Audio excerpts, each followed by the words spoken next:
Hello மக்களே, சிவா இல்லை செம்ம இன்ட்ரெஸ்டிங்காக போயிட்டுருக்கு. ஃபர்ஸ்ட் டைம் ஆட்டு நம்ம சிவா அப்படியே செல்வநாயை அடியில் வெளுத்து எடுக்கிறாங்க.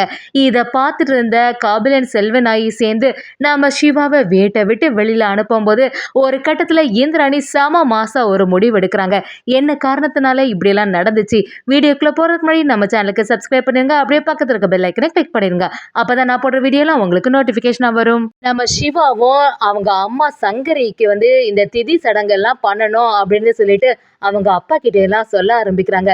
அந்த சமயத்துல உதய பெருமாளும் கொஞ்சம் வருத்தமா இருக்காங்க. என்ன செய்யறது, இந்த விஷயம் மட்டும் செல்வநாயகி தெரிஞ்சுன்னா கண்டிப்பா பெரிய பிரச்சனை ஆயிடுமே அப்படின்னு சொல்லிட்டு யோசிக்கும் போது நம்ம சிவா கண்டிப்பா நீங்க வந்தே ஆகணும், நான் அதுக்கான எல்லா ஏற்பாடுகளும் பண்ணிட்டு உங்களுக்காக அங்க வெயிட் பண்ணிட்டே இருப்பேன் அப்படின்னு சொல்றாங்க. சிவாவும் நம்ம அயலியும் சேர்ந்து திதி கொடுக்கக்கூடிய இடத்துக்கு எப்படியாவது எங்க அம்மாவோட ஆத்மா சாந்தி அடையணும், அதுக்காக திதி கொடுக்கணும் அப்படின்னு சொல்லிட்டு அந்த இடத்துல நிற்கும் போது அங்க உள்ளவங்களும் கேட்க ஆரம்பிக்கிறாங்க, என்னடா இன்னும் யாரையுமே காணலையே, உங்க அப்பா எங்க அப்படின்னு கேட்கும்போது அந்த சாமியாருக்கு முன்னாடி நம்ம சிவானால எதுவுமே சொல்ல முடியல, அமைதியாவே நின்றுட்டு இருக்காங்க. கொஞ்ச நேரத்துல அப்பா வந்துடுவாங்க, கொஞ்ச நேரம் வெயிட் பண்ணுங்க சாமி, சீக்கிரமா அம்மாவுக்கு திதி கொடுத்துடலாம் அப்படின்னு சொல்றாங்க. சாமியாரும் எவ்வளவு நேரம் தான் நான் வெயிட் பண்ணிட்டே இருக்கிறதுக்கு, இன்னைக்கு கண்டிப்பா திதி கொடுத்தே ஆகணும், உங்களுக்கு நல்லாவே தெரியும்ல அப்படின்னு சொல்றாங்க. சிவாவும் கொஞ்ச நேரம் பொறுத்து பார்க்குறாங்க. ஆனால் உதய பெருமாள் வந்த மாதிரி இல்லை. இன்னொரு சைடு பார்த்தீங்கன்னா செல்வநாய்க்கு இந்த விஷயம்லாம் தெரியுது. சங்கரிக்கு திதி கொடுக்கணும்னு சொல்லிட்டு தான் சிவா இவங்ககிட்ட சொல்லியிருக்கானா, கண்டிப்பாக இவங்க போகவே கூடாது, எப்படியாவது தடுத்து நிறுத்தணும்னு சொல்லிட்டு செல்வநாயகியும் பிளானை பண்ணுறாங்க. நம்ம உதய பெருமாளும் அப்படியே கிளம்பி போகும்போது செல்வநாயகியை தடுத்து நிறுத்தி, என்ன எங்கே போகிறீங்க அப்படின்னு சொல்லிட்டு கேட்கும்போது உதய பெருமாளும் ஒரு சின்ன விஷயமா தான் போகிறேன், கொஞ்ச நேரத்தில் திரும்பி வந்துடுவேன் அப்படின்னு சொல்லும்போது செல்வநாயகியும், எனக்கு எதுவுமே தெரியாதுன்னு நினைச்சிட்டீங்களா, எனக்கு நல்லாவே தெரியும், இந்த சங்கரிக்கு திதி கொடுக்கறதுக்காண்டி தானே போறீங்க அப்படின்னு சொல்லும்போது நம்ம உதய பெருமாளும், தேவையில்லாம இப்படியெல்லாம் பேசாத, நான் கொஞ்ச நேரத்துல வந்துடுவேன்னு சொல்றேன்ல அப்படின்னு சொல்லிட்டு சத்தமா கேட்கும்போது நம்ம செல்வநாயும், என்ன நடந்தாலுமே நீங்க அந்த இடத்துக்கு போகவே கூடாது அப்படின்னு சொல்லிட்டு சத்தம் போட ஆரம்பிக்கிறாங்க. நம்ம உதய பெருமாளும் அதெல்லாம் பொருட்படுத்தாம கிளம்புறதுக்கு தயாராகும்போது செல்வநாயும், நீங்க மட்டும் போனீங்கன்னா என் கையை இந்த கத்தியால நான் இப்படி ஒரு வேலையில செய்து வச்சிருவேன் அப்படின்னு சொல்றாங்க. நம்ம உதய பெருமாளும் அதையும் தாண்டி போகும்போது செல்வநாயி கத்தினால கையை ஒரு செயல் செய்துடுறாங்க. அதை பார்த்து உதய பெருமாள் துடிச்சு போய், என்ன காரியம் செய்துட்டு செல்வநாயி, ஒழுங்கு மரியாதையா இருந்துக்கோ அப்படின்னு சொல்லிட்டு அப்படியே அவங்கள கையில கெட்டு எல்லாம் போட்டு விடுறாங்க. அதே சமயத்தில் இந்த செல்வநாயியோட டார்ச்சர்னால நம்ம உதய பெருமாள்னால அந்த இடத்துக்கு போகவே முடியலை.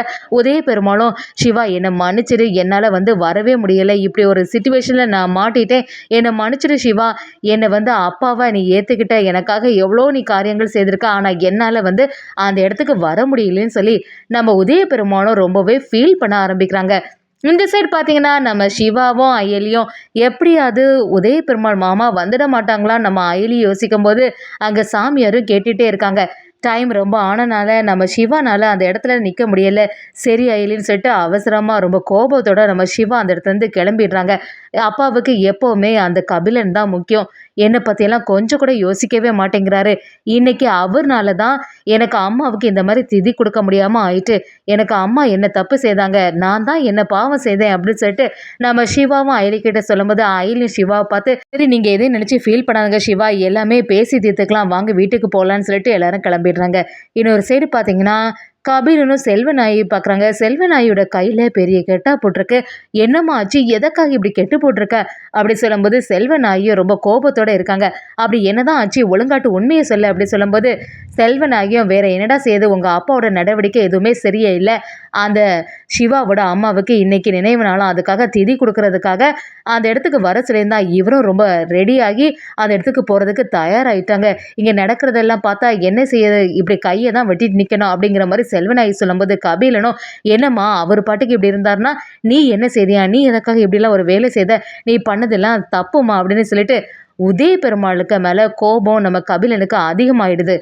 அதே சமயத்தில் நம்ம சிவாவும் கோபத்தோட வீட்டுக்கு வரும்போது உதய பெருமாளை பார்த்த உடனே, என்னாச்சுப்பா, எதுக்காக நீங்கள் இப்படி ஒரு செயலை செய்தீங்க, என்கிட்ட நான் வருவேன்னு தானே சொல்லிட்டு போனீங்க, இன்னைக்கு அம்மாவோட திதி கொடுக்கக்கூடிய நாளில் எதுக்காக நீங்கள் வரலைன்னு சொல்லிட்டு சத்தம் போடும்போது கபிலனும் அந்த இடத்துல எவ்வளோ தைரியம் இருந்தால் என்னோட அப்பாவுக்கு முன்னாடி நீ எதிர்த்து பேசுவ, யாருக்குடா அவங்க அப்பா, எதுக்கு இப்படியெல்லாம் சொல்லிட்டு இருக்கா, எதுக்காக உங்கள் அம்மாவுக்கு எங்கள் அப்பா திதி கொடுக்கணுமா அப்படின்னு சொல்லிட்டு கபிலனும் நம்ம சிவாவை எதிர்த்து நிக்கும்போது, ஒரு கட்டத்துல கபிலனும், "நீ ஒரு அனாதை தானேடா" அப்படின்னு சொல்லிட்டு நம்ம உதய பெருமாளுக்கு முன்னாடியே சத்தம் போடும்போது, நம்ம சிவா இன்னும் கொஞ்சம் கோவப்படுறாங்க. ஒரு கட்டத்துல கபிலன அப்படியே வெளுத்தெடுக்குறாங்க.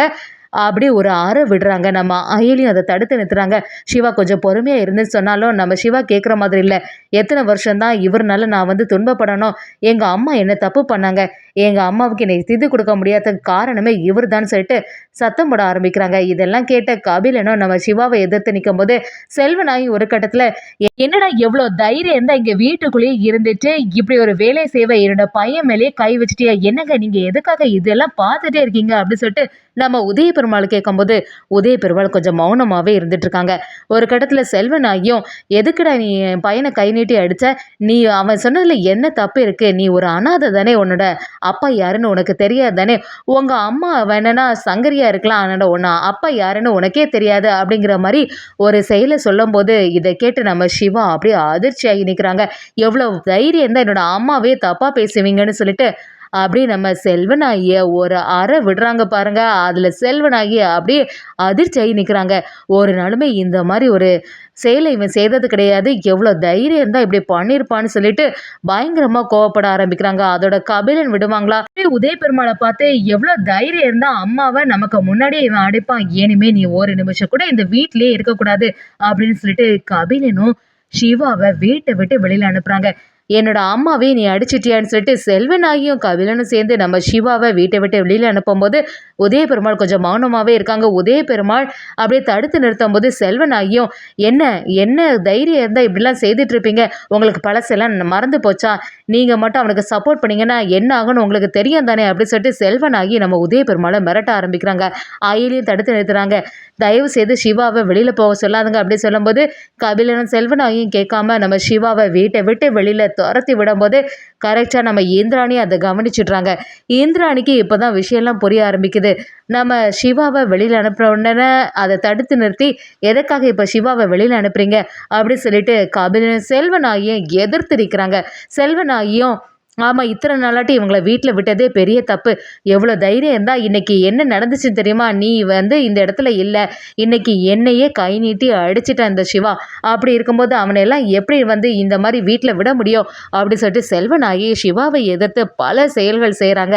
அதெல்லாம் பார்த்துட்டு இருந்த நம்ம இந்திராணியும் செம மாசா ஒரு முடிவு எடுக்கிறாங்க. செல்வனாகிய சமாதானப்படுத்தி நம்ம சிவாவை வீட்டுக்குள்ள கூட்டிட்டு வந்துடுறாங்க. அதோட விடாம செல்வனாகியும், அவன் வந்து யாருக்குமே இங்க சொந்தமே கிடையாது. இது நாள் வரைக்கும் ஒரு உண்மையை நிரூபிச்சதில்ல. இன்னும் வந்து இவனை வீட்டிலேயே வச்சுட்டு இருக்கிறது பெரிய தப்பான செயல்னு சொல்லிட்டு செல்வனாகியும் நம்ம இந்திராணி கிட்ட சொல்ல ஆரம்பிக்கிறாங்க. அடுத்த நாள் நம்ம இந்திராணியோட லாயரெல்லாம் வந்து நிக்கும்போது, "எதுக்கு இந்திராணி இப்படி ஒரு செயலை செய்றா?" அப்படி சொல்லிட்டு எல்லாரும் ஆச்சரியப்பட்டு நிற்கிறாங்க. அந்த சமயத்துல நம்ம இந்திராணியும் செம மாசம் அந்த இடத்துல வந்து, "இனிமே வந்து சிவா வந்து என்னோட தம்பி. நான் அதை சட்டப்பூர்வமா தத்து எடுக்க போறேன். சிவாவை என்னோட தம்பியாட்டு." அப்படின்னு சொல்லிட்டு நம்ம இந்திராணி அதில் முடிவெடுக்கும்போது, இதை பார்த்த கபிலனும் செல்வனாகியும் அப்படியே அதிர்ச்சியாகி நிற்கிறாங்கன்னே சொல்லலாம். ஒரு கட்டத்தில் செல்வநாயகிக்கு உண்மை தெரிஞ்ச மாதிரி இந்திராணி ரித்திகாவுக்கு நம்ம உதய பெருமாளோட மூத்த வாரிசு சிவா தான் அப்படிங்கிற ஒரு விஷயம் கூடிய சீக்கிரமா தெரிய வரப்போகுதுன்னே சொல்லலாம்.